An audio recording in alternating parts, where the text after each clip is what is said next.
یعنی آگے جو ورڈ یوز ہو رہا ہے وہ ایری یوز ہو رہا ہے، وہ شیر کے لیے یوز ہو رہا ہے، اور پہلے ایری ایل جو یوز ہو رہا ہے وہ یوز ہو رہا ہے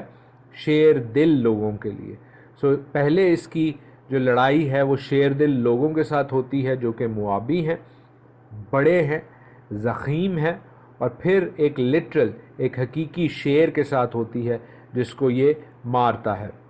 یہاں پر ہم یہ دیکھتے ہیں کہ جس طرح داؤد شیر کے ساتھ اور ریچھ کے ساتھ بھیڑ جاتا تھا اور اپنی بھیڑوں کو واپس لے آتا تھا، اسی طرح اس نے اپنا باڈی گارڈ بھی، اپنا پرسنل باڈی گارڈ اس شخص کو مقرر کیا ہے جو کہ اس کی طرح ہی بہادر اور دلیر ہے۔ بنایا اور داؤد میں یہ سملیرٹی شیر کو مارنے کے علاوہ بھی موجود ہے، جیسے ہم دیکھتے ہیں کہ اس نے ایک بڑے جسیم مصری کو مارا، ایک جائنٹ کو مارا، اور داؤد نے جس طرح گولیت کو یا جاتی جولیت کو جس طرح مارا تھا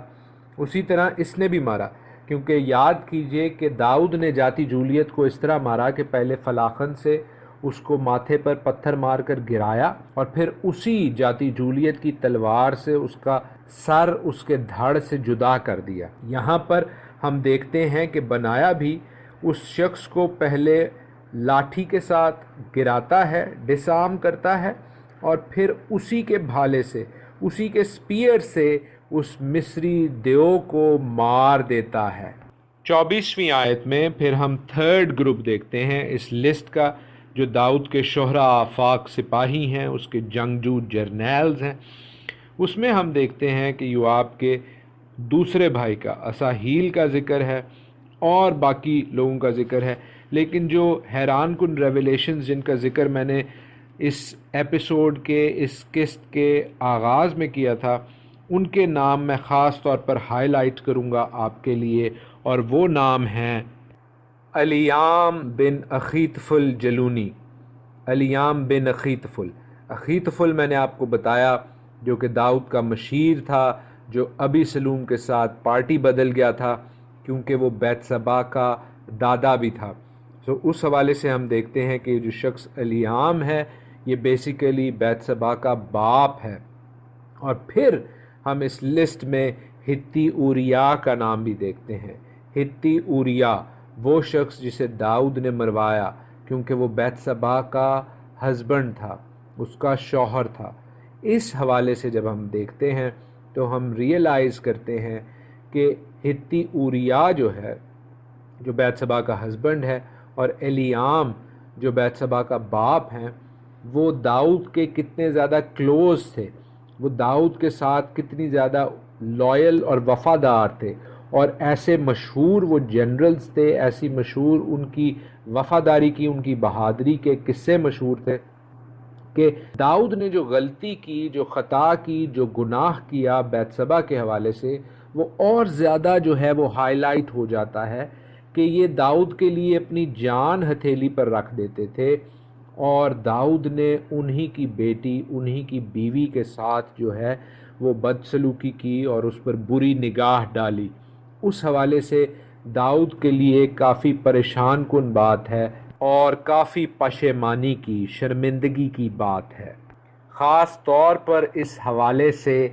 کہ ہتی اوریا نے داؤد کے لیے جو فتوحات سمیٹی ہوں گی، داؤد کے لیے جو اچھے اور بڑے کام کیے ہوں گے جنگوں میں، اس کا انعام اسے کس طور پر ملتا ہے کہ اس کی بیوی اس سے لے لی جاتی ہے اور اس کو امونیوں سے مروا دیا جاتا ہے۔ اس حوالے سے یہ ایک گریو مسٹیک تھی جو کہ داؤد نے کی، اور ہم دیکھتے ہیں کہ اس کے آفٹر ایفیکٹس، اس کا جو صلہ ہے وہ داؤد کو بہت برے طریقے سے ملتا ہے، کیونکہ داؤد کو ایک اوریا کے بدلے اپنے 4 بیٹے کھونے پڑتے ہیں، اور اس کی بیوی کے بدلے جو اس نے اوریا سے لی، ہم دیکھتے ہیں کہ داؤد کی تمام حرموں کے ساتھ ابی سلوم چھت پر بدکرداری کرتا ہے، اور داؤد کے لیے یہ بات نہایت پشیمانی کا باعث بنتی ہے۔ بھائی اور بہنوں، آج کے لیے اتنا ہی۔ کل ہم 24واں باب 2 سیموئیل 24 چیپٹر سٹارٹ کریں گے، جو کہ اس کتاب کا، سیموئیل کی کتاب کا آخری باب ہے، اور پھر ہم غزل الغزلات کو، سانگز آف سولمن کو سیکھنے کی کوشش کریں۔ خداوند آپ سب کو اپنے کلام کے وسیلہ سے، اپنے بڑے نام کے وسیلہ سے ڈھیروں برکتیں بخشے۔ God bless you all.